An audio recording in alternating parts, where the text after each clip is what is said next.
Ladies and gentlemen, please give a big hand of our Honorable Chief Minister, Shri Nabin Patnaik.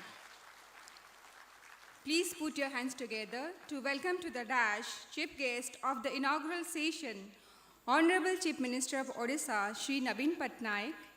Guest of Honor, Honorable Minister of Skill Development and Technical Education Department, Engineer Shri Prithviranjan Khadai. Guest of Honor, Principal Secretary, Skill Development and Technical Education, Government of Odisha, Srimati Usha Padhi. I also welcome Professor Banshidhar Majhi, Vice Chancellor BPUT, Odisha, and Registrar Shri Girish Chandra Singh to the dash. Leadership is the art of giving people a platform for spreading ideas that work. With this note, I may now introduce our Vice Chancellor, Biju Patnaik University of Technology, Odisha, Professor Banshidhar Majhi, before his welcome address to the August gathering.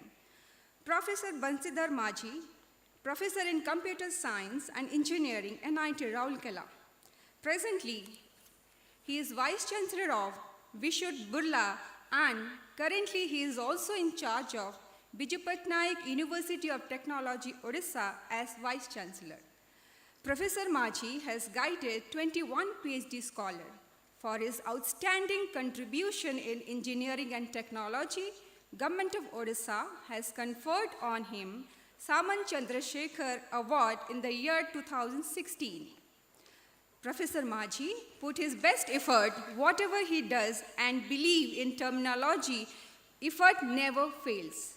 May I now request Vice Chancellor, BPUT Odisha, Professor Banshidhar Majhi for his welcome address. Sir, please.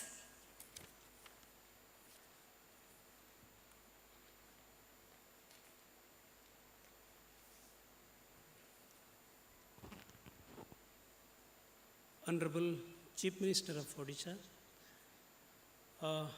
Honorable Minister, Skill Development and Technical Education, our Principal Secretary, Skill Development and Technical Education Department, distinguished experts, Professor Karmalkar from IIT Bhubaneswar, Professor Naik, Vice Chancellor, Revensa University, Professor NCC Prakash, former Professor ISC Bangalore, Sri R.R. Mahapatra, the CEO and the business head of the Murugappa Group of Industry, Chennai, respected chairpersons, directors, principals, and the senior professors of the affiliated and the constituent colleges of the BPUT, distinguished invitees, media persons, and ladies and gentlemen. On behalf of the faculty, staff, officers of BPUT Odisha, I extend a hearty welcome to all of you on this academic meet organized by Biju Patnaik University of Technology. I am extremely grateful to our Honorable Chief Minister for accepting our invitation and has spared his valuable time to grace this event as the chief guest. Further, I am thankful to Honorable Minister Skill Development and Technical Education for his kind presence and valuable guidance to organize such event of BPUT. My sincere thanks to the functionaries of Government of Odisha, Madam Usha Padhi, our Secretary, SDT, distinguished experts and the participants for their time to make this event a successful one. As all of you know that BPUT is a state affiliating technical university of Odisha named after our visionary and the legendary leader, Sri Biju Patnaik ji. And this university is serving since last 20 years as an epicenter in fostering cooperation and interaction between the academic and the research community on one hand and industry on the other. Since the day of its inception, BPUT has been constantly promoting education, research, and training in engineering, architecture, pharmacy, management, and applied sciences for the advancement of knowledge and the betterment of the society. Apart from this 170 affiliated colleges to constituent colleges, university has recently started in 2022-23 session, 4 branches of undergraduate program in the BPUT campus at Rourkela. In spite of many accolades and good work, BPUT has a long way to go, and this is a day we are all together to introspect where do we stand and where we want to go and what are the challenges ahead so that our journey of excellence is always in the upward trend. Due to the onset of the education policy and the paradigm shift in the professional education, it is necessary to have 360-degree development for further growth and greater glory. For this, we all have to work together in various aspects like multidisciplinary education and research, credit transfer, multiple entry, multiple exit, strengthening innovation, incubation, and entrepreneurship, transparency, ranking and accreditation, collaborations with academia and industry of repute. To achieve this, it needs a wholehearted support from all our stakeholders, all our constituent colleges, from their management, faculty, and students. On this particular day, I call upon everyone to work hand in hand, to work to the best of our potential, to take the professional education of the state of Odisha to a greater height. As a result, we will be able to produce quality professionals fit for the industry, education, research, and society as a whole. With this note, I once again welcome all of you to this particular event and looking forward to have a great day today. Bande Utkala Janani, Jai Bharat. Thank you.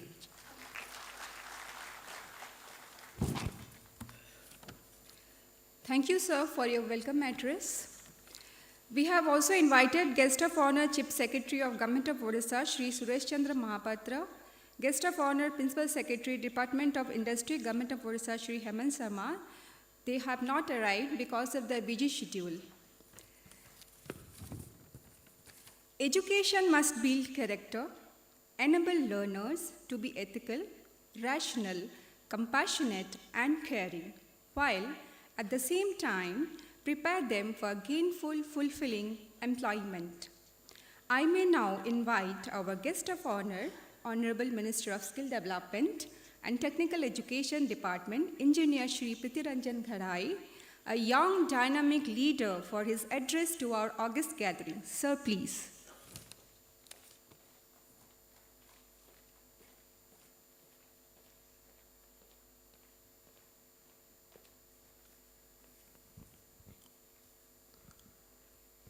Samastanku namaskar.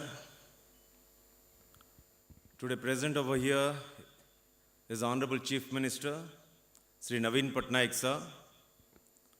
Present today is Principal Secretary to Government, Skill Development and Technical Education, Madam Musa Padi. Today present over here is 5T Secretary, Sri V.K. Pandian sir. And all other dignitaries present, representative from all BPUT affiliated institutions, media persons. Today definitely it's a historic day for BPUT because since inception, never we have organized such a event of all affiliated institutions, and today present over here is our Honorable Chief Minister.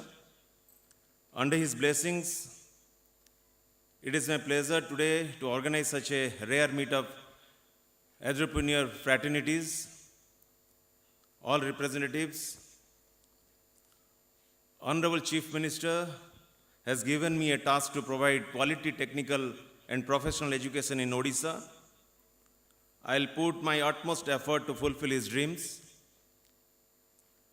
This all started from our legendary Biju Patnaik, who always dreamed for socio-economic development of the people of Odisha and quality technical education in our state.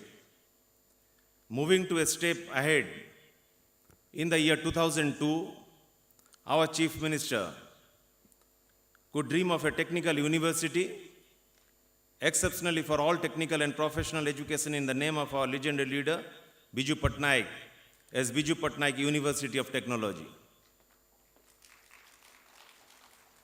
Friends, to make our state number one in the country, having a robust economy, rapid industrialization, our Honorable Chief Minister is fulfilling all the hopes and aspirations of the people of Odisha. The vision of 5T has transformed our state in every sector. Whether you name it in health sector, when he took charge of the state, at that point of time only 3 medical colleges were there. Today, private and government, including AIIMS, we are having 14 medical colleges. And you all are witnessing the transformation in the education sector, from primary school to high schools. The infrastructure that is being provided and the vision of Honorable Chief Minister Sri Naveen Patnaik, the transformation under 5T, and not only education, today tourism, religious and cultural heritage is getting a boost under this 5T. In the year 2000, when Honorable CM took charge of the state, the 18,000 crore budget, now it has traveled to 2 lakh odd crores. To make in, Odisha is going to be is already an IT hub. Our state steel production is going to contribute more than 30% of the entire country's requirement. 98 lakh families of our state are now covered under Biju Swasthya Kalyan Yojana, which is the largest social security scheme of our state.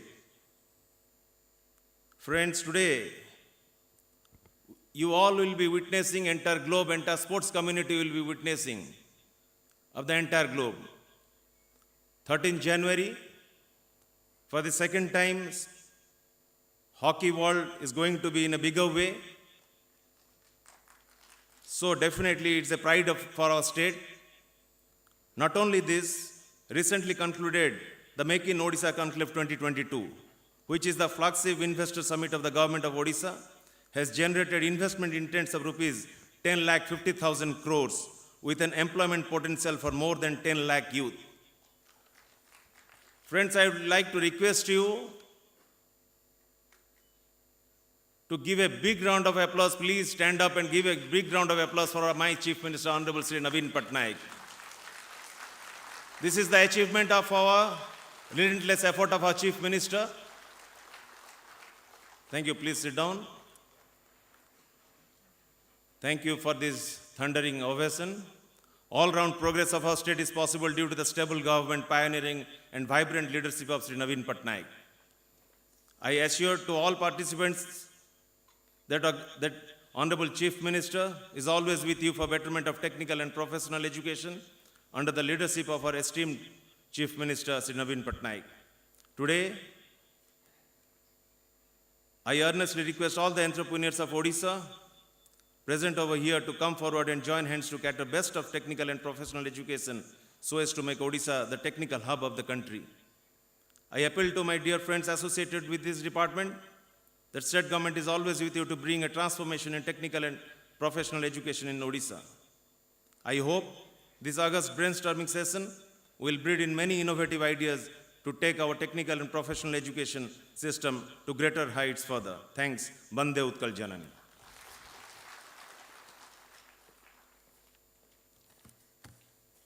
Transformation of education aims to bring paradigm shift and making education more accessible and inclusive to all.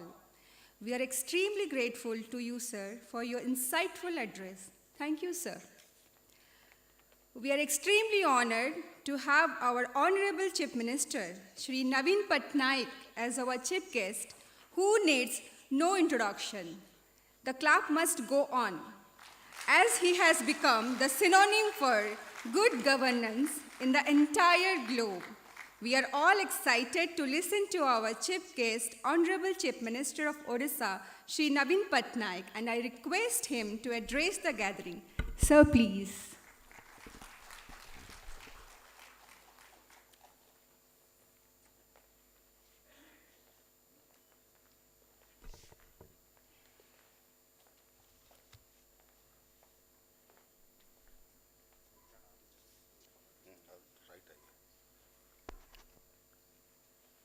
Honorable Minister, Vice Chancellor BPUT, Principal Secretary Skill Development, distinguished guests, ladies and gentlemen, I'm delighted to join all of you, the top academics and educationalists of the state, at this academic meet of the BPUT University of Technology. I believe that the deliberations here will be highly engrossing, with the far-reaching impact on the future of technical education in our state. Our future depends on how successfully we prepare our children for the future. With technology dominating every bit of our life, every part of our society, we must focus on reshaping our technology education for the changing needs of the 21st century. Higher education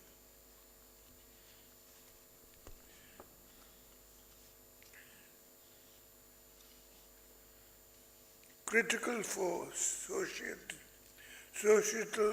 aspirations, developmental priorities, and social values, all of which must be assessed, nurtured, and refined regularly. In this regard, the National Education Policy 2020 is a meaningful attempt to bring about relevance and set the tone and the direction at all levels of education. Drafted by eminent scientist K. Kasturi Rangan, the policy aims at transforming our educational system. I thank the BPUT for calling this meet to bring awareness among the education community on how the new policy and deliberate on the challenges and opportunities for its implementation. I am informed that the university has plans for implementation of the new policy and discussion on various aspects of it, such as introduction of multidisciplinary courses, bringing improvement in research, innovation, and rankings, capacity building, creation of broad framework for technical institutions, promotion of local language in engineering education, faculty development, and many other issues. I am sure that the deliberations will be meaningful, and I come out with a clear proposal and suggestions for effective implementation of the new Education Policy 2020. The state government is ready to provide all necessary support in the endeavor for transformation of our technical education. I wish all of you a very happy New Year 2023. Thank you. Bande Utkal Janani. I take this opportunity to express our sincere thanks to our Honorable Chief Minister Shri Naveen Patnaik for gracing this occasion as chief guest and enlighten us through his stimulating speech. Thank you, sir. The clap must go on. I now request our Vice Chancellor BPUT, Professor Bansidhar Majhi, to felicitate our Honorable Chief Minister Shri Naveen Patnaik. I request all the delegates to clap must go on.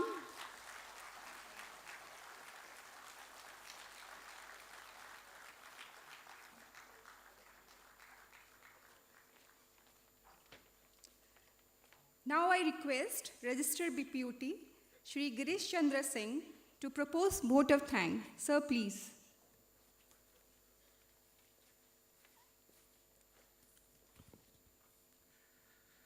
Honorable Chief Civil Minister, sir, Honorable Minister, sir, Skill Development and Technical Education, respected Principal Secretary, ma'am, Skill Development and Technical Education, respected Vice Chancellor, sir, distinguished invited guests and experts, management fraternity, principals, professors, ladies and gentlemen. I consider it a great privilege to propose a vote of thanks to all the dignitaries who have made it convenient to attend this BPUT academic meet. Today's event has been a fitting tribute to this stalwart, late Sri BPUT Naik, who had a genuine concern for the technical and professional education in Odisha. We are deeply grateful to our respected Chief Minister, sir, for gracing this occasion as the Chief Guest and for an enlightened address. His address was unique as always because of the novelty of his ideas and concern for technical and professional education in Odisha. Sir, I thank you for presiding over this function and your address. Thank you, sir, very much for being with us. Thank you, sir. Please give a big hand for our Honorable Chief Minister Odisha, Shri Naveen Patnaik. Once again, our sincere thanks to our Honorable Chief Minister, Shri Naveen Patnaik, for gracing this inaugural session, Transformation of Technical and Professional Education. Because of his busy schedule, Honorable Chief Minister, Shri Naveen Patnaik, would be leaving. Thank you all.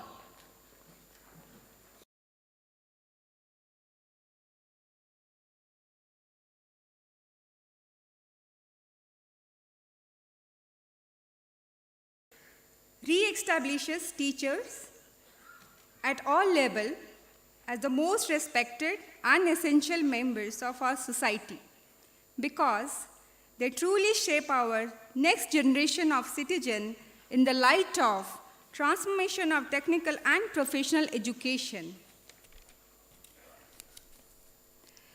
We are a group of teachers, educators, and researchers who want to promote the development of teaching as a profession in the best interest of our young minds and society as a whole. Further, the program will continue with our all delegates. I request all the delegates to have patience. Soon we'll start the next session.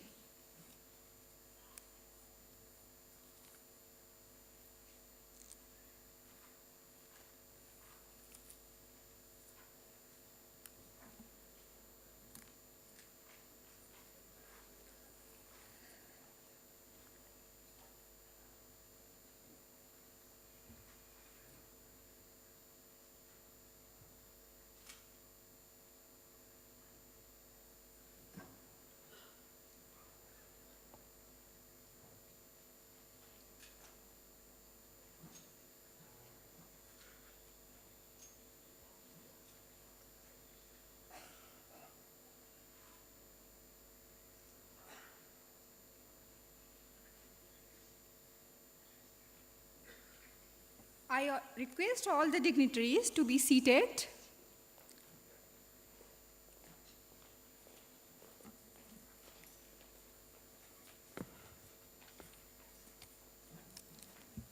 Once again, I welcome all the guests of honor on the dash.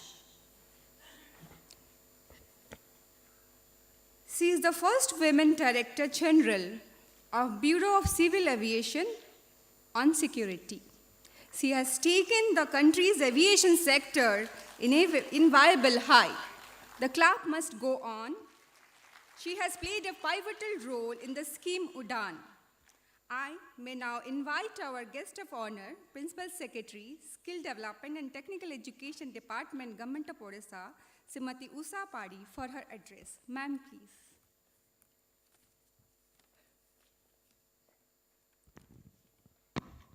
Samastanku Namaskar. Good afternoon to all. Honorable Minister who is on the dais, esteemed VC, BPUT and as well as VSSUT, Register, all the luminaries of academia,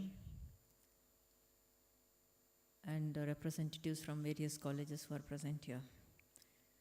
Mopai, it is बहुत important, not only because it is academic meet of BPUT, but also it's an opportunity to meet all the representative of the constituent colleges. If I wanted to meet you individually, or if I had taken any other effort, it would have taken years to meet you all. So this is a platform which I'm able to address to all of you. I feel very blessed today. Thank you for giving this opportunity.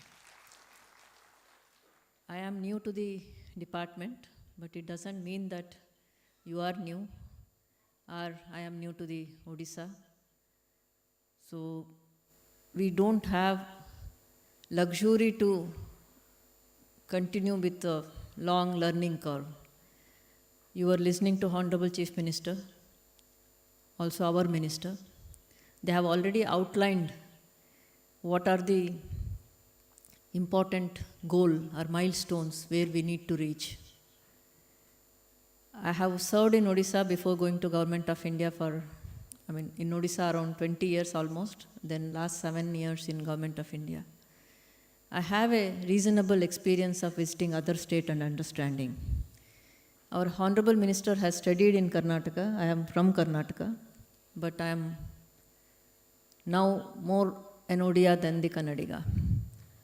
But the national exposure I have and reasonable exposure to various states and their education system. Believe me what our Honorable Minister was saying. The proactiveness of Odisha, I am telling it from bottom of my heart, not available anywhere. Compare all the states. Whenever we need some support or something for the development of the state, Odisha always stood first. Even in higher education, I was seeing. Today, in fact, sir, we have a budgetary discussion at the level of finance minister at 11 o'clock. Because of this meeting, I couldn't go there. The financial resources they have allocated, or the budgetary, or the policy space they have created, is very, very proactive and progressive. So all of us here as a team, I'm sure that we will be able to deliver what is required for the state. Higher education is very, very important to ensure that our youth gets to participate in the growth and economy of the state and the country. This is to create an opportunity for them. So we talk of national education policy. Maybe the 3 pillars which I look at that is accessibility, equality, and quality. I think we have so many colleges. Now we have already given so much of access. I was told around 32,000 is our seats which are required to be filled up, whereas we fill up hardly 50 to 60%, maybe 12 to 14,000 candidates. So we have so much of infrastructure already available. So access is there. Maybe you have spread across the state. Everywhere there is a chance that children, if they want, they can get the admission. We can cover some of the unserved area. But I think the quality is one which all of us have to work towards. Honorable VC was mentioning about some of his experience. So I'm sure, and I don't intend to take too much of time here because I will be interested to listen to the resource persons who will be talking on the quality aspects and other related issues. I will be here to learn from them. Only thing I can say this much, that we are ready to work with you as a team. Please come up with your innovative ideas and make sure that Odisha will be in top states as far as higher education is concerned. It has potential, it has everything. We have a best of the human resources, we have a best of the policy arena, we have the best of the progressive government sitting here. So maybe we will be able to develop with an action plan. If we are thinking of going ahead, I'm sure we will be able to reach this milestone, what is expected from us. Once again, I thank you all, but in the course of my tenure, I'll be interacting with you. I was telling Honorable Minister, if I can attribute one good quality, which I think one should have in the department. I am a good listener. Please tell us what need to be done, what has to be done. With open mind, we'll try to listen to you and try to address whatever best possible. Thank you so much for this opportunity. Once again, I wish you all the best, and in advance, maybe wish you Happy New Year. The coming year should be best year for higher education. Let us all resolve on that. Thank you so much. Jai Hind, Vande Utkala Janani. I would like to extend my deepest thanks to our guest of honor, Principal Secretary, Skill Development and Technical Education Department, Government of Odisha, Srimati Usha Padhi, for her inspiring address. We are really proud for our Honorable Chief Minister, Shri Nabin Patnaik, Odisha. Now it's time for felicitating our guest of honor. I request our Vice Chancellor BPUT Odisha, Professor Bansidhar Majhi, to felicitate guest of honor, Honorable Minister of Skill Development and Technical Education Department, Engineer Shri Prithviranjan Ghadai. Sir, please. The clap must go on.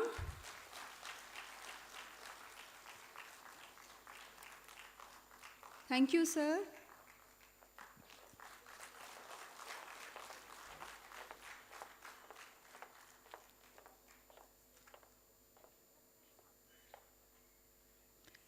Once again, I request our Vice Chancellor, BPUT Odisha, Professor Bansidhar Majhi, to felicitate guest of honor, Principal Secretary, Skill Development and Technical Education Department, Government of Odisha, Srimati Usha Padhi, ma'am.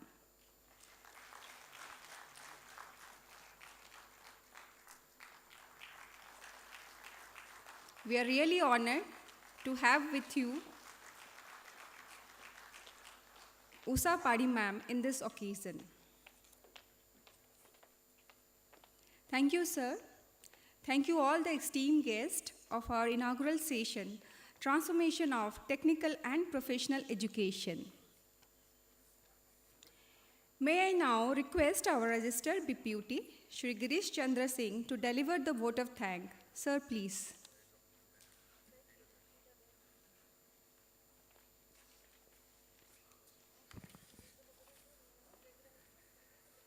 Respected dignitaries on the dais and off the dais and all participants. On behalf of the BPUT University of Technology, I take this opportunity to express our sincere thanks to Honorable Minister Sir, Skill Development and Technical Education Odisha, for his novel thought of making such event.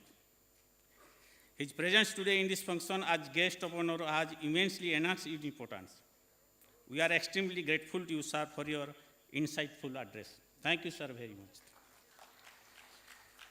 I express my sincere thanks to our Principal Secretary, ma'am. It's a great to hear thoughts, and this will surely be going to encourage us in our future events. Thank you, ma'am, for your insightful address. I must thank to our Vice Chancellor, sir, whose constant efforts could make it a success one. This program is greatly success under the instruction of our Honorable Vice Chancellor, sir. Also, it's great pleasure to have with us 4 eminent experts professors who have taken pain to deliver the valuable experience in their career. Thank you, sir. Thank you, experts, sir.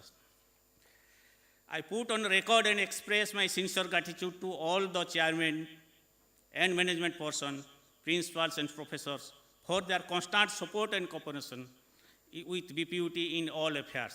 Thank you once again. Thank you all the dignitaries of the colleges. Lastly, my thanks are due to my colleague of BPUT, officials of STT department, media persons, and staff of other allied agencies who have worked with great dedication to make this program a success. Thank you. Thank you, everybody. Have a good day. Once again, our sincere thanks to guest of honor, Honorable Minister, Skill Development and Technical Education Department, Engineer Shri Prithviranjan Ghadai. Guest of honor, Principal Secretary, Skill Development and Technical Education Department, Government of Odisha, Srimati Usha Padhi. We are really honored all your presence in this occasion, transformation of technical and professional educations. Thank you all.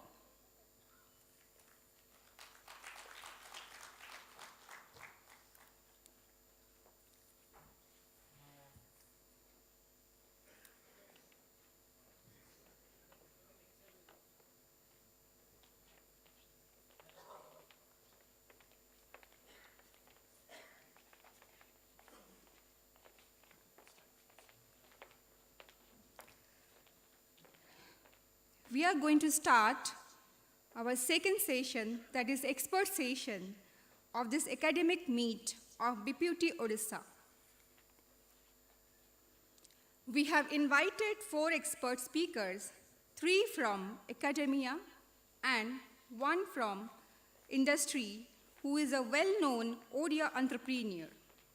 All will be delivering on the theme, transformation of technical and professional education.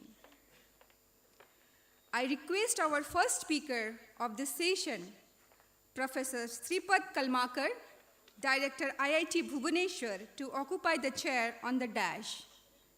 Sir, please.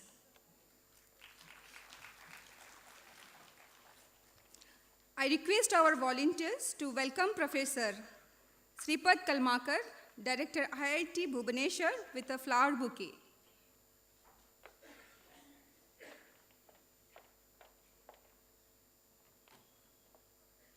I request volunteers to welcome Professor Sripat Kalmakar, Director IIT Bhubaneswar, with a flower bouquet.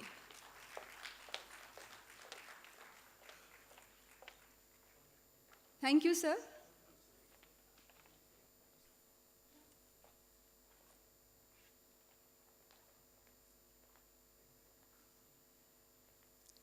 Twenty-first century skills among students are critical thinking, problem solving, creativity, and digital literacy.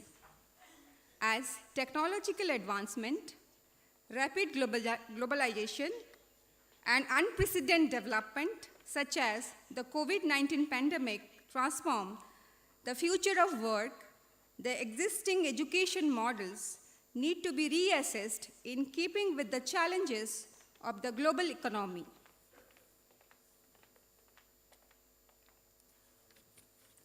With this note, I may now introduce our first speaker of the session, Transformation of Technical and Professional Education, Professor Sripat Kalmakar, Director, IIT Bhubaneswar. Presently, Professor Sripat Kalmakar is the Director of IIT Bhubaneswar. He is also a Professor of Electrical Science at IIT Bhubaneswar and of Electrical Engineering at IIT Madras.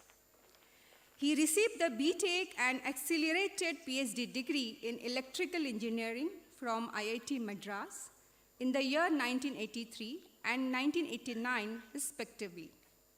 He has held visiting research teaching assignments at several universities, namely University of California, Santa Barbara, and University of South Carolina, Columbia, USA. He has authored numerous articles in journals, conferences, and books, and has awarded 3 patents in the area of semiconductor device modeling and process development. He has received the award Vikram Sarvai in the year 2006 for his research acumen. 2007 IBM Faculty Award for Research and Teaching. 2021 VLSI Society of India Best Faculty Award for contribution in the area of teaching. He is a member of Executive Committee of AICT and the Chairman of AICT's All India Board of PG Education and Research. He was a member of All India Board of Undergraduate Studies of the AICT. Now, I invite Professor Sripat Kalmakar, Director IIT Bhubaneswar, to deliver his address with the presentation on the topic, A Recipe for Efficient and Effective Teaching. Sir, please.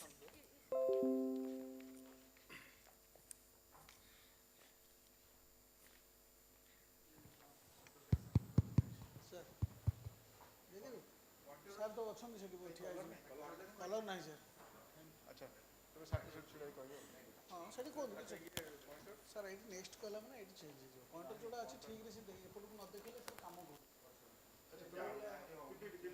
ଅଛି pointer ଅଛି sir laptop ଅଛି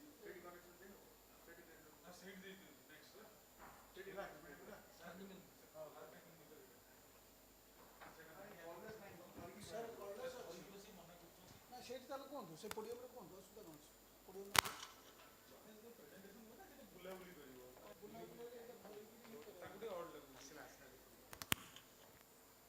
display करिए sir.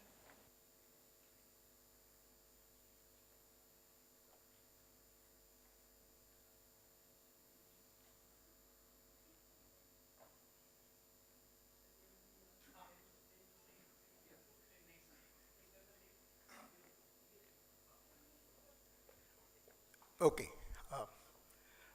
So thank you very much for inviting me to this very significant gathering. I have come to Bhubaneswar just about more than a month ago, and I'm happy to be interacting with all the intellectuals, faculty, and others from this field. I come from IIT Madras, where I spent 4 decades, and I've taken over as IIT Bhubaneswar Directorship about a month and a half ago. I'm going to speak to you on what is a recipe for effective and efficient teaching. If you want to transform technical and professional education, one of the important things that NEP 2020 envisages is training of faculty. Now, when we are training faculty, what is the first question we need to answer? Next slide. Now, before I put the question, let me present a quotation. One of the earlier education policy documents, on the very first page, put this particular quote: "No nation can rise above the level of its teachers." I think no other quotation emphasizes the role of teachers more than this one. Since my presentation is for half an hour, I will not try to convince you that this quotation is correct, which is probably the first thing we should do in a faculty development program for teachers. Prove that this quotation is correct. I will just put it briefly as follows. On average, a teacher having an active life of 20 years and teaching 50 students a semester will come across 2,000 students in their formative period. So, a teacher gets to interact with about 2,000 young people whose minds he or she can mold. And the teacher gets to spend about 40 hours with each student. Now, 40 hours with 2,000 people over a career is a very significant amount of time for molding. I don't think any other profession provides you this opportunity. So if you think about this quotation, ponder over this, you will find this is indeed true. So if this is true, then how should we train our teachers? That is what I am going to speak about in the next 25 minutes.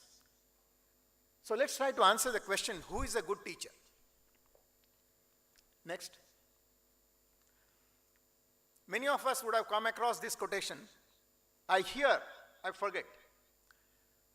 I see, I remember. But when do I learn? I do, I learn. Now, this is a very important quotation according to me that every teacher should know. So, what is the role of a good teacher? Next. Students learn best by doing and thinking through problems. So, one of the first things a good teacher should be able to do is to make students work and think. Okay, that is why National Education Policy talks about the 2020 National Education Policy talks about critical thinking. Now, how can you promote critical thinking in students? You can only do it by making them solve good problems. So now we need to discuss next, what is a good problem? How do you decide whether a problem is good? So these are the aspects a faculty development program should be taking up. So let's try to look at this issue further. Who is a good question? Yet another quotation. It is the true nature of mankind to learn from mistakes, not from examples. Let us all think in our own lives, how often have we learned from examples and how often have we learned from mistakes? Let's take people, now for example, yoga is in the news. Now you hear all the time, even United Nations has started a yoga day. You hear all the time that, you want to be healthy, you do yoga. But we'll find most of the people take to yoga only if they have some disease or some difficulty they face with themselves. People don't take to yoga just by looking at others who are healthy. Others who are doing yoga and who are healthy. Maybe a few do, but most others only do it when they face a difficulty. Now, this is the nature of humanity. We learn more from mistakes than from examples. So, what does it have to do with a good teacher? So, a good teacher is one who creates an environment in the class during interactions where students can make mistakes. Because only through mistakes they can learn. So, you must give activities to the students, and you must maintain an atmosphere in the class where students don't feel inhibited to expose their ignorance.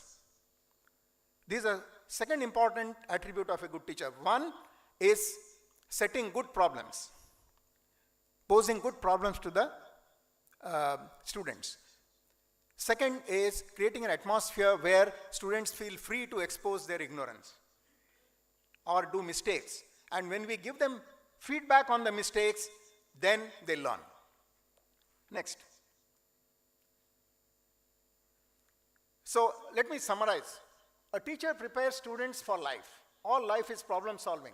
Research shows that the quality of learning to solve real life problems is strongly influenced by the quality of problems posed and quality of feedback on learner performance during a course. So these are the things a good teacher should be able to do. Pose good problems, provide high quality feedback. I will give you an example of what is the meaning of feedback. Feedback is much more than simply evaluation. Telling a student that you got 6 out of 10 in a quiz or 60 out of 100 in examination is not sufficient. Many students don't learn from this. They need to be told, why did they lose 40 marks? How can they avoid mistakes in future, the kind of mistakes they committed? So that is what feedback is about. It takes time, and sufficient time should be devoted to giving feedback to the students. I'll give some example of what is the meaning of feedback in some context. Next. A good teacher spends considerable time and effort in designing and posing problems and providing feedback to students. Next. Yet another quotation.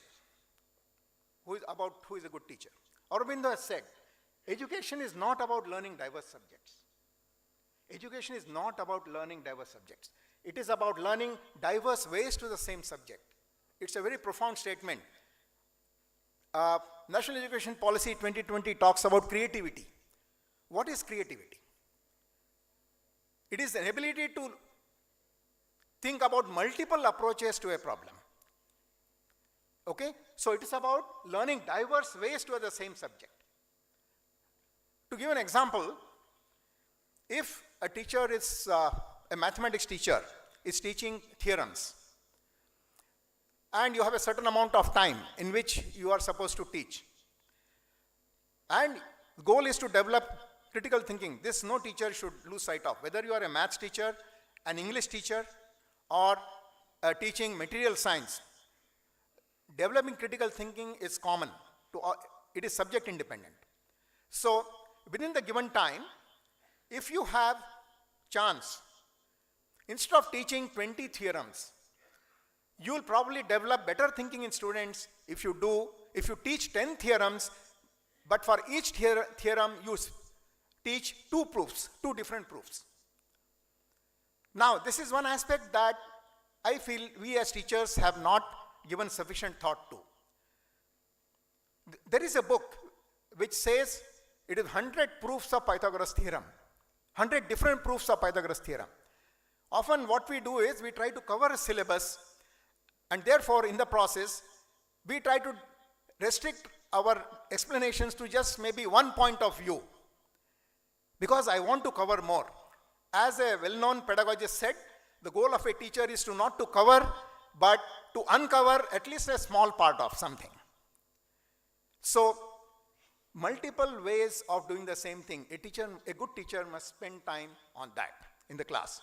If necessary for this, you may reduce the number of concepts that you teach, right? But you must teach multiple ways of understanding the same concept. Next. So, let's look at indicators of learning. How does a teacher know that I am a good teacher? How does the teacher know the effectiveness of teaching? Now, many times we have seen that the rating given by students to the teachers is mistakenly used as an indicator of learning. Now, it is very important to discuss this point, because there is everywhere a desire to recognize good teaching. But unfortunately, there is not sufficient awareness of how to measure teaching effectiveness. Therefore, some numbers like the rating given by students are given undue importance. While rating given by students is an important factor, that is not a hard indicator of learning. So, what is a hard indicator of learning? Now, this is one way to look at the hard indicators. I have shown 3 indicators. Performance in the assignments and exams during course, that is one indicator. Performance in a follow-on course, that is, if a teacher is teaching basic physics in the first semester of BTech program, the efficacy of the teacher is determined by how the students do a later course which uses the concepts of physics. That is a better indicator of learning than the grade the student has got in the basic physics course. And I'll explain why. The most reliable indicator is how a student performs in relevant job or real life situation. Now, because we as teachers have lost sight of these hard indicators, we often have this difficulty that you have some well-known industrialists speaking from the dais and saying that 60% of our recruits do not possess the required engineering skills. Right? Now, when you go to the colleges, all the colleges will claim that they have been effective in imparting learning. If that is so, why is it that a person who recruits them makes a statement that 60% of them don't have the skills required in the profession? That is because the teachers have lost sight of the fact that performance in relevant job or real life situation is the ultimate hard indicator of learning. I have to check my students, after they go into real life, how are they performing? And if there I find that I'm not getting positive feedback, then I have to adjust my assignments and exams during my course so that that indicator is achieved. Otherwise, what happens is we can set exam questions and assignment questions in such a way that students will score more than 80. Right? Students are happy because they see 80% marks, more than 80%, they are happy. So people feel learning has happened. They give a good rating to the teacher. But where is the problem? The problem is that after coming out of the college, others who recruit them feel that they are not employable. That is why we must use hard indicators to judge effectiveness of a teacher and not things such as only rating given by students to the teacher. Next. Next slide.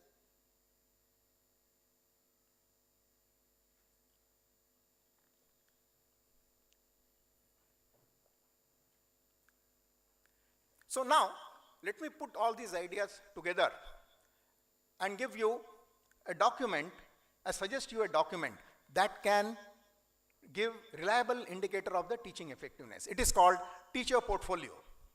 So what should a teacher prepare to prove the effectiveness of learning? First, this document should contain class composition. So this is the document that should be prepared for every course that a teacher teaches. Class composition. What level of students are you teaching? Whether it is a composite class consisting of, say, interdisciplinary course where mechanical engineering, metallurgy students, electrical engineering students are all together? Or is it a class in which people of just one discipline are present? It matters a lot. Next, questions in assignments and exams and mode of examination. This is the next important document that a teacher should provide. Third, performance on the above questions. How the students have performed on the above questions. So for example, if I show that my students have scored average of 70% marks, it is very important for me to also tell what questions I asked them. Okay? So combination of these two will give you a somewhat good indication of what level of learning has happened. Next, questions asked by students. Very often we have not given much importance to the questions asked by students. Whereas the questions asked by students indicate a lot the level of stimulation that they have felt during the course. So the document should contain what are the questions asked by students. A simple way of doing that, we just now heard our previous speaker saying that, you know, you have technology now, today, to aid us in pedagogy. Google Form is a very easy method to collect questions. Ask students every week to, fill in their questions they have got, the doubts they have got after you have taught in a Google Form. And that Google Form is available readily, and you know all the questions students have asked. That will tell us how well has a teacher been able to stimulate learning in the student. Next, policy regarding attendance, grading, and so on. So there is a difference of opinion among teachers. Should there be an attendance policy or not? Some teachers feel that yes, we should have attendance policy because I want to develop good habits in my students. They must come to the class in time, and so on. Another set of teachers say, well, these are adults, let them decide. If they feel they are not getting anything out of coming to the class, well, they are free to do other things and learn. And if they are wasting their time, they pay for it. This is another attitude. But whatever it is, it must be documented in the teacher portfolio. What is your policy about these things? About grading.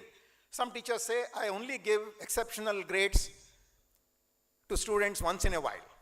I don't give outstanding grade to students just like that. On the other hand, another teacher may say that top 5% of my class, I grade them as outstanding, right? So what is your policy about grading? That is the next thing. Next. Teacher and course rating by students. Only after all this comes the rating given by students to the teacher. Next. Another important factor that should be included is rating given by experts. Teachers, experts sit in the class, or you provide a recorded version of your class to experts, senior teachers, and then they try to judge how well you are doing. This is a very important factor apart from student rating. I'll give you an analogy. All of us know about this Indian Idol and so on, singing competitions. In the initial stages, the popularity of the singer was the sole judge to give the top award. But later on, the music composers, they said they were not happy with the awards that were given because they felt that the audience is not necessarily judging the singer by the level of expertise in singing.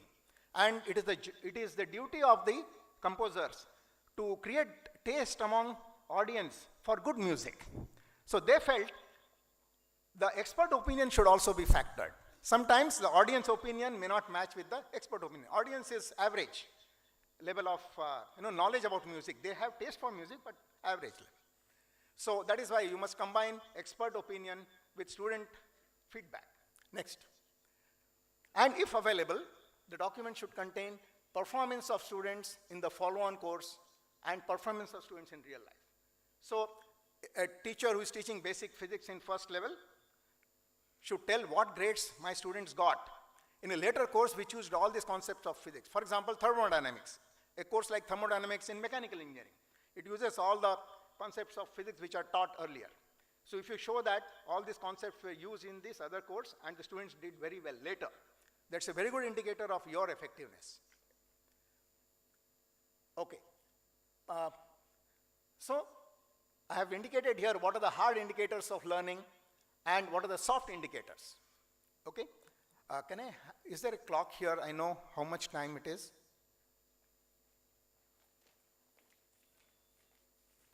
Yeah. Someone can just tell me how many minutes are left?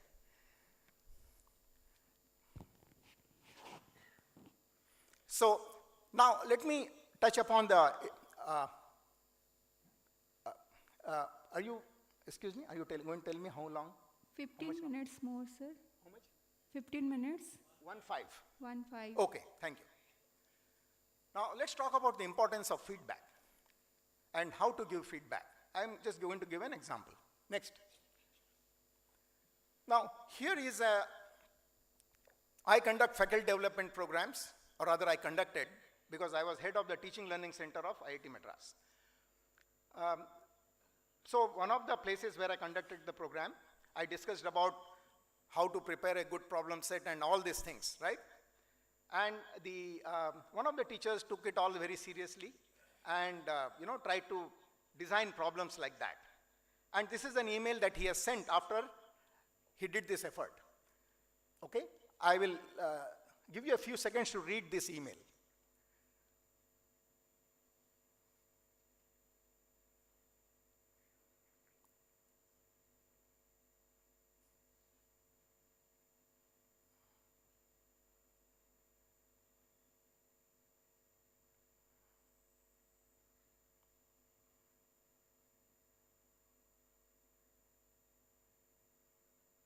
So here, you see the amount of time the teacher has spent on setting the question, and then it is an open notes and open time kind of exam, because in real life, you get this kind of a situation.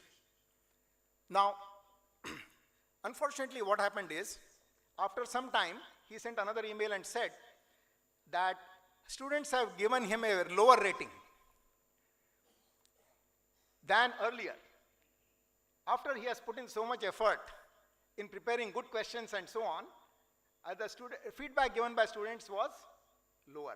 And he said our director is very sensitive about this number that we get. And so what is happening is I am spending more time to make my students learn better, but the students are giving me a lower rating. So what do I do about this? Then I asked him, you set a question like this in the exam. Have you given them an assignment before which involved same type of questions? He said, no, sir. So what were your assignments like? He showed me the assignment. I said, these are routine assignments like any other. And suddenly you have set a very different type of question in the exam. So it is like a person is riding on a road and randomly, suddenly he has come across a speed breaker without a sign. So they're thrown off. So that is not correct. So you must prepare the students to answer this kind of questions. So you must set the similar type of questions in assignments. This is very important. So you have to spend time in setting good assignments also. Now, so I am telling you what is the meaning of feedback, right? So I gave that feedback to the teacher. And then next. Now this is the email I got after a few more months. You can just read this.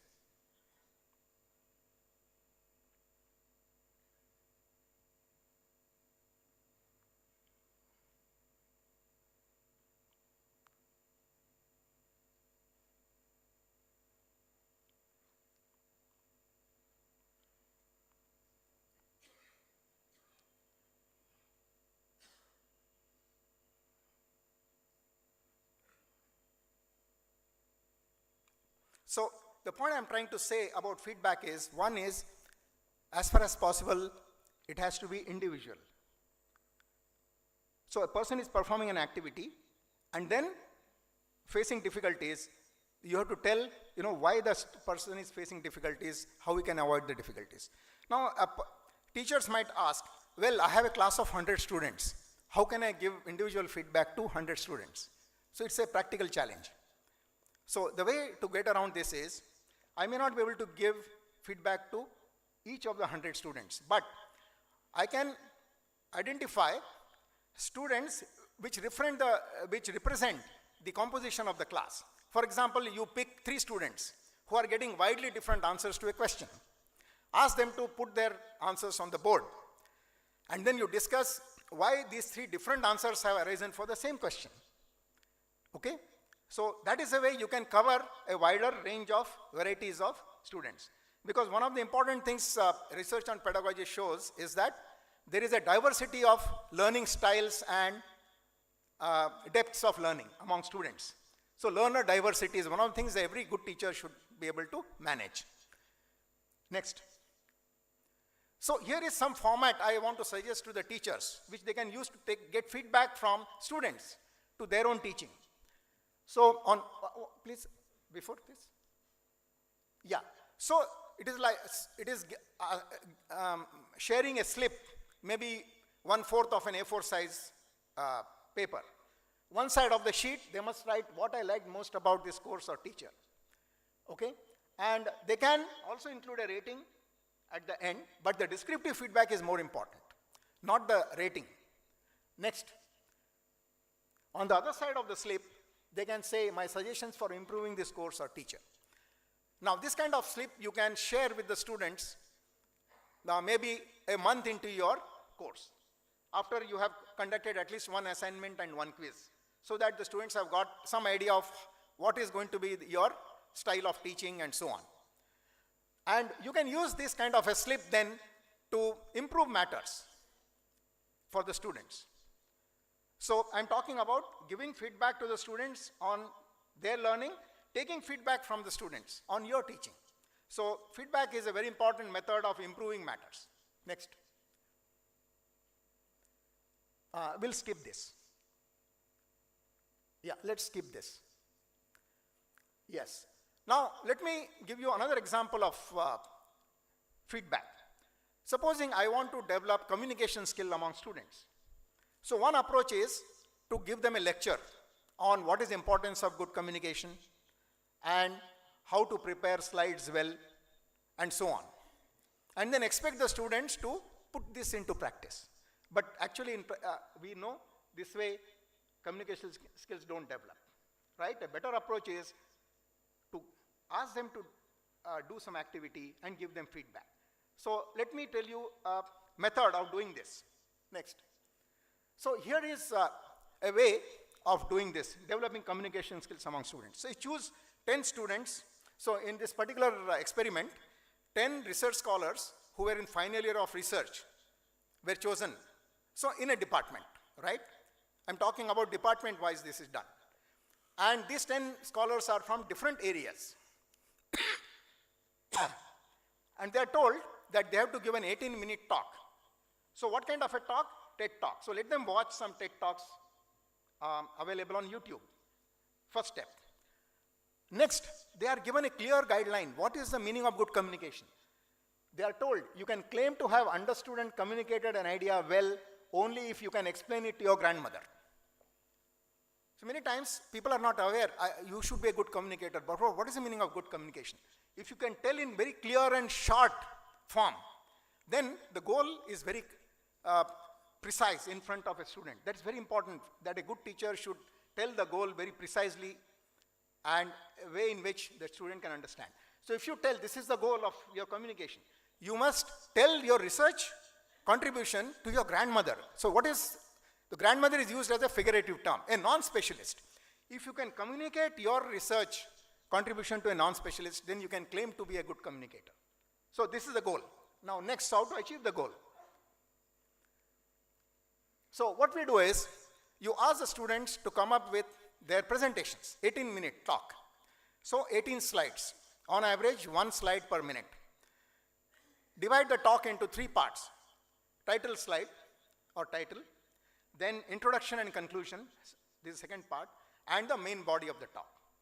So students are asked to come with first the titles alone, and then a discussion is organized among the 10 students. Here, the teacher is only a facilitator. No lecture is being given. Okay? So students gather, then first student puts up the title on the board. Other 9 students are asked, do you understand the meaning of the title? Most often, other 9 will say, no, I don't. Okay? So then the student has to revise the title. Now, how does the student revise the title? So the student tries to explain what is going to be his talk about. And as he's talking, and the other 9 students are listening, then they ask questions, okay, is this what you mean, is this what you mean? In the process, then the student learns what should be the title. Okay, let me give an example of how the title gets changed in this process of feedback from a non-specialist. So, in one instance, a student came with the title of the talk, a model of the junction temperature in heterojunction bipolar transistor. Now, the other 9 students said, well, we don't know what is a heterojunction bipolar transistor, and we don't know what is a junction. So I really don't know what you are going to talk about in your presentation. Then now, during the discussion, the title got changed to the following: how hot is my transistor? How hot is my transistor? My talk is going to be about that. Now, in electrical engineering, everyone has heard about transistor, so that word is familiar. Okay? But junction is not necessary in the title. When you go into the talk, it may be necessary. So this is how first the title gets modified, and in the process of this activity, the student learns what is the meaning of good communication. Okay? So we found that it takes about 3 hours to finalize titles of 10 students. Next, they are asked to come with the introduction and conclusion. They are told conclusion should be no more than 2 statements. Introduction should contain at least 1 diagram. They come, and then again this is discussed. It takes about 6 hours to do this job, okay? And things get modified. Finally, you take another 6 hours to give feedback on the main body. This is 10 students I'm talking about, right? Now, after this exercise, the students give the talk to a non-specialist student and then to a non-specialist faculty. At the end of this, the training is complete. Now, they come and present at the symposium, okay? So, I will show you some feedback that we have got out of the symposium. Next. You can just read this slide.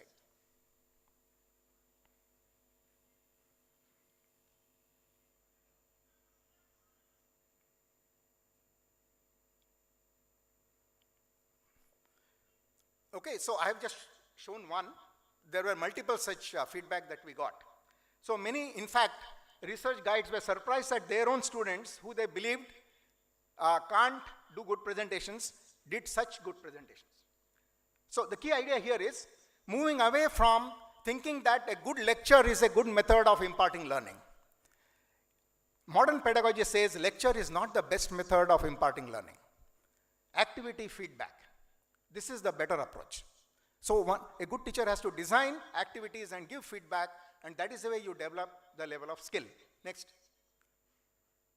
So now let me summarize and present what is a recipe for good teaching. If I want, let's say next semester I'm doing a course, how should I go about preparing for my course so that learning is effective? First, next slide. So first, you must design good questions for your course. This is the first step of doing well. An effective teacher will first spend time designing good questions. I am saying before the semester, okay? Very often it is seen, what we do is, we teach, and then when it is time to give assignments, then we think, okay, we taught these things, let's see what questions we will ask the students. One day before the quiz, I spend time in setting a question paper, okay? So always we set the questions after we have taught. That's not a good approach. I must first design the questions and then decide what I should teach to my students so that they are able to answer the questions. Okay, next. Then you write learning outcomes. This is another important concept in modern pedagogy. I don't have time, I'll not discuss about this concept, but all teachers, according to National Education Policy, should know the concept of learning outcomes. Next. Okay, and you must organize your content around learning outcomes when you go to the class. Now, when you're delivering content, you need to be aware of 4 things. Pay due attention to your body language and how you speak. Now, here I want to spend a couple of minutes. We find that even children who would later not take to music are sent by their parents to music classes to learn music. Communication is so important. Very rarely we see parents sending their children to communication skills class or institutions organizing development of communication skills as a program for teachers. We assume that in due course people will learn how to communicate. According to me, this is a great flaw. Communication is so important. We must pay more attention to this. Okay? So pay due attention to the role of body language in good communication and so on should be brought out. Use analogies in explanations. Judiciously use PowerPoint and Blackboard. Both are important. Encourage students to take notes. Okay? I can spend 1.5 hours on this, okay, in a faculty development program. Right now, I'm not doing that. I'm just putting the points. Next. You must test quiz students frequently and provide feedback to the students. When I say quiz, it doesn't mean you must assign marks and use those marks for grading every question that you ask. I'm not meaning that, okay? I am saying when you're teaching, periodically you must throw some questions at the class. Check whether they are learning or not, okay? You may not use the result of that in grading. Only maybe 2 quizzes and an exam. Whatever they do there, you use in grading. But that doesn't mean questions should be restricted only to those times. Next. Seek feedback on teaching from students and colleagues. And finally, next. A teacher must appear to the students and competent and caring. Both are important. If a teacher is competent but is not caring, it won't have effect on the students. I mean, students won't learn. On the other hand, a teacher appears caring but is not competent in the subject. Even then, you won't be able to create impact. So both competence and caring should be combined. Okay? I can again spend an hour on this. What is the meaning of competence and what is the meaning of caring? How do you communicate care? Okay? In a faculty development program, there are the points that are discussed. Yeah, next. Let's go to the next. Next. Now, online teaching also is very important. A faculty development program should touch upon online teaching. How I can ensure engagement of students in online teaching? I am not doing that because I think I have exhausted time. Can you please tell me? 5 minutes. More? Okay, let me touch a couple of minutes. Yeah, previous slide, please. Online teaching. Online teaching mode is being used extensively, right? But it is interesting to note, teachers are still not aware how to check that your students are engaged in online. So let me give you some tips on that. First point is, in online teaching, you must insist that only those people can participate who can have their video on when asked for. Okay, if a person is not going to turn on the video, you should say that the person is absent. This should be told beforehand. Point number 1.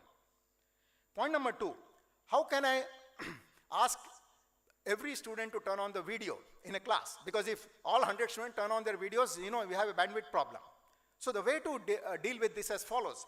You divide the class into groups of 4. Okay? And group of 4 should be turning on their video at any given time. So when I'm teaching in the class, I say group 5. Group 5, all the 4 students should turn on their video. And keep it on maybe for 3-4 minutes. I'm teaching some concept. Then after that, I'll say now group 10. Okay, so group 5 turns off their videos, group 10 turns on the videos.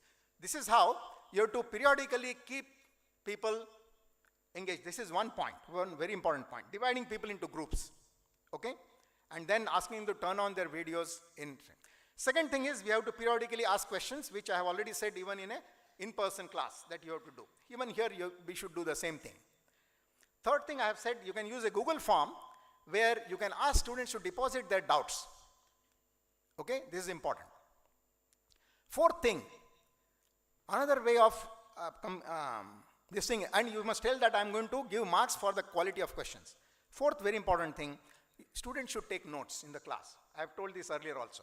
So each student in online teaching should be told you must take notes during the class, and as soon as the class is over, within 10 minutes, the notes should be uploaded at a site. This is very important because if you give them free, then they might copy from others and so on. But if you ask them to upload the notes within 10 minutes of the class, okay, then they have to be attentive and be taking notes in the class. You can have some TS to just scan through and check how they are writing their notes and so on. But this is important for engagement of the students. Okay, next. So to conclude, in order to transform technical and professional education, we need training programs for faculty. I have already discussed what are the points that should be faculty should be trained on, concept of learning outcomes, how to set good questions at various levels of thinking, then how to provide feedback to the students. These are the three things that should be discussed at length in a faculty development program. Training program for teaching assistants. We must develop the teaching skills in students early. So research scholars can be involved in teaching little bit so that they get used to the various aspects of pedagogy. And finally, we must also do research on teaching learning ourselves, because we should not simply follow what is produced in the Western world as a model for ourselves. And we must publish papers on this. Okay, next. So thank you for listening. Thank you, sir. Truly said by Professor Sripat Kalmakar, no nation can rise above the level of its teachers. Students learn best by doing and by thinking through problems. Good teacher is always recognized by the student's performance. Well, feedback redirect and refocus the learner's actions to achieve a goal by aligning efforts and activity with an outcome. Thank you, sir. May I now request our Vice Chancellor BPUT Odisha, Professor Bansidhar Maji, to felicitate Professor Sripat Kalmakar, Director of Indian Institute of Technology, Bhubaneswar.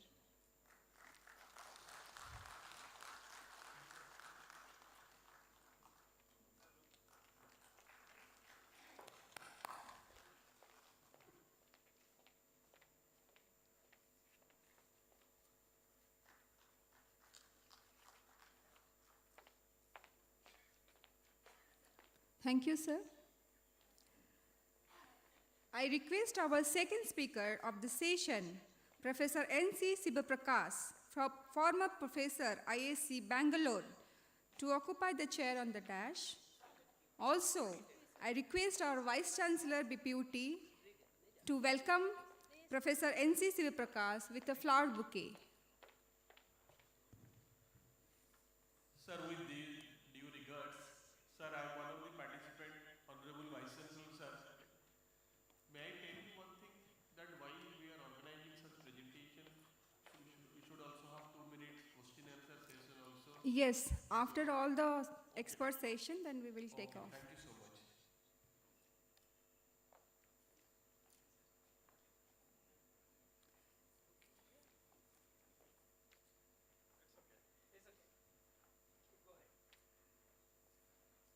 I request all the volunteers, please do the needful.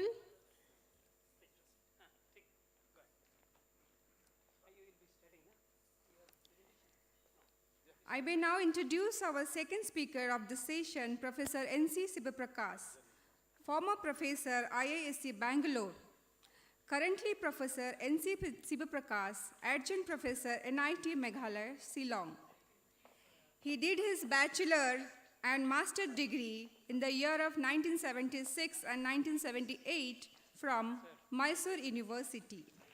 Also accelerated his PhD degree in the year of 1982 from Mysore University. His areas of research are electronic instrumentation, analytical instrumentation, embedded systems, and development of high-pressure DTA and its application, conducting polymer and OLEDs. He has completed many research and development and consulting projects funded by DRDO, ISRO, DST, UGC, and CSIR. Over the last 42 years of research career, he has contributed substantially by publishing and presenting over 170 papers in reputed international and national journals. He is senior member of IEEE USA, Fellow of Institution of Electronic and Telecommunication Engineers, Fellow of Institution of Engineering and Technology, Fellow of Instrumentation Society of India.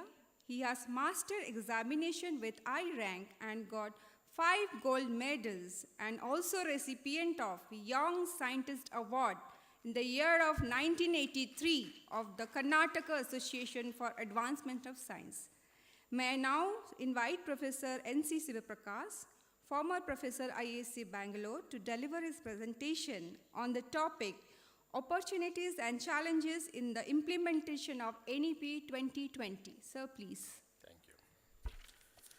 Good afternoon. Very good afternoon. Yeah, there you are. At the outset, in absentia, I would like to thank the Chief Minister of Odisha, the Minister, the Principal Secretary. I understand she is from Karnataka. I am also from Karnataka. So, the Vice Chancellor, Registrar, Dr. Ranjan, Finance Officer, very important, all the faculty of the BPUT, and the faculty from the affiliated colleges.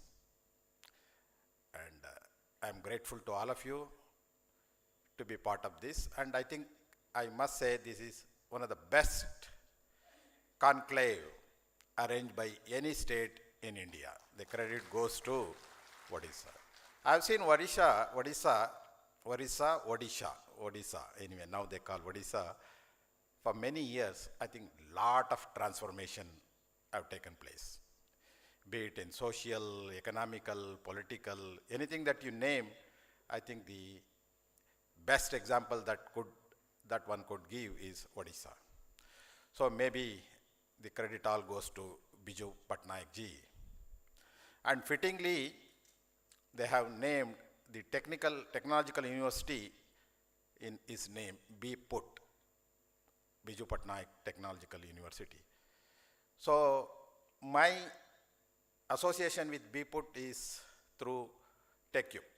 All of you know Technical Education Quality Improvement Program 3, wherein there was a twinning.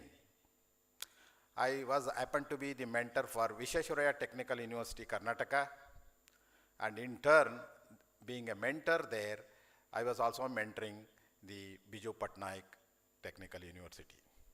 So Dr. Tripathi was there as a Vice Chancellor at that time. So fortunately or unfortunately, the COVID came. Next slide, please. The COVID I would consider in a very different way. COVID is all about, my definition of COVID is create opportunity for victory in disaster. I think we have done it, and no other country in the world have achieved what India has. 200 plus crores people have been vaccinated. Even though the fourth wave is on, I think we are not scared of any waves. I think virus is scared of us rather than the other way around. So we have done extremely well. Every one of us, I think, was the part. So therefore, the future is, not before Christ. We always now before Corona and after Corona. So as all of you know, the new education policy, the first one came into being in 1966 or 68, Dr. Kothari Committee. Later in 1986, the second one, and the subsequent one took about 34 years. Dr. Kasturirangan Committee, as was said in the inauguration, a huge document.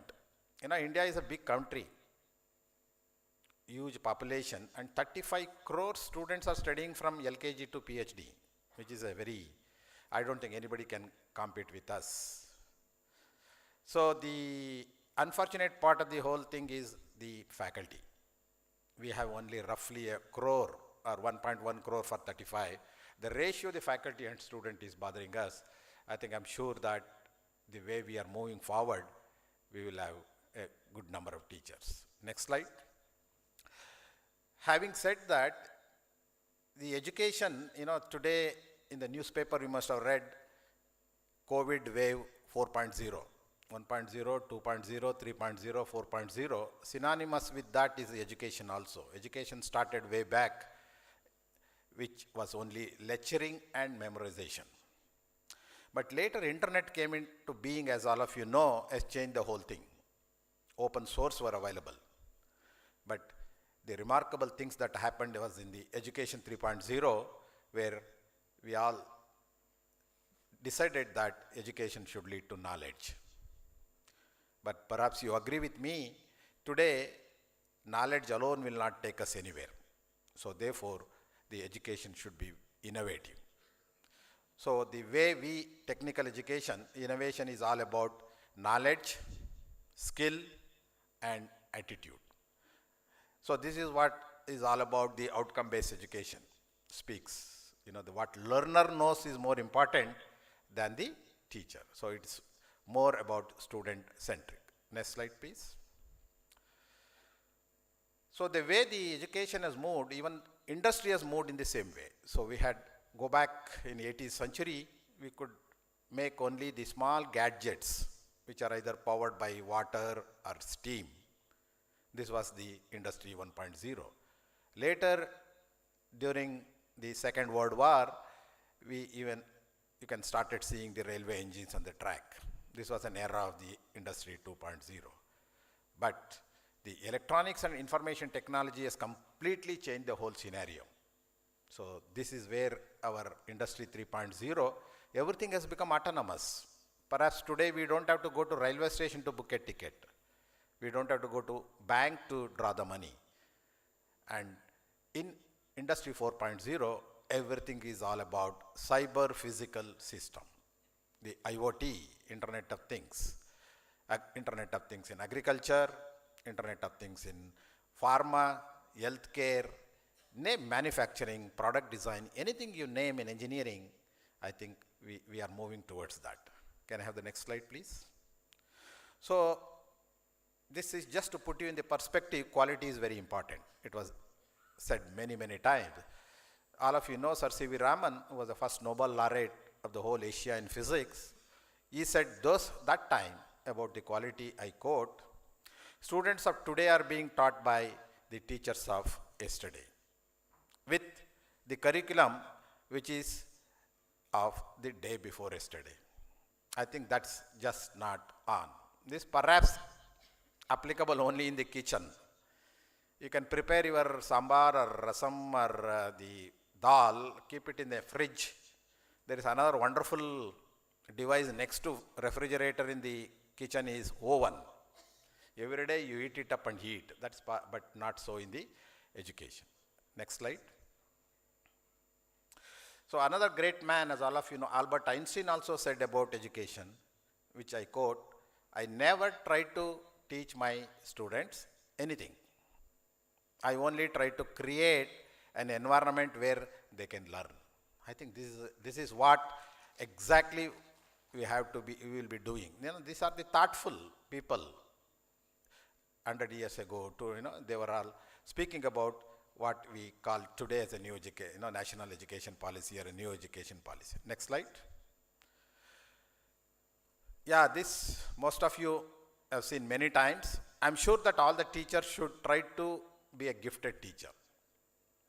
What it means is the one who inspires is more important. I think all of us should be making our student learn, and we should become the modern teachers. As Einstein said, modern teachers are those who facilitate. You just have to facilitate. Just to give one simple example, all of us are familiar with LTP, lecturing, tutorial, and the practical. But now today in the National Education Policy, while you are teaching LTP, you need to add one more component called self-learning. Now the problem with our system is everything we teach in the class. I think that is not the learning. We should make students also to learn on their own. Next slide, please. So therefore, education, as all of you understand, should provide 4 important things: knowledge, know-how, wisdom, and character. They are otherwise the purpose of the education is defeated. Next one. So there is a huge paradigm shift. Before Corona, the student today, they don't know how to write exam. They all got used to the online assessment methods. Even in IIT, we are finding it difficult. So the written exams have changed to coursework. Tutor-led has become student-led. Student-led assessment. Competitions have become collaborations. Objectives, which is very broad, has become outcomes. Content is what you call it, is very broad and now become competencies. Course assessment is what we used to call earlier have become modular assessments. And therefore, there is a huge paradigm shift where I think we need to change a lot in imparting the technical education in years to come.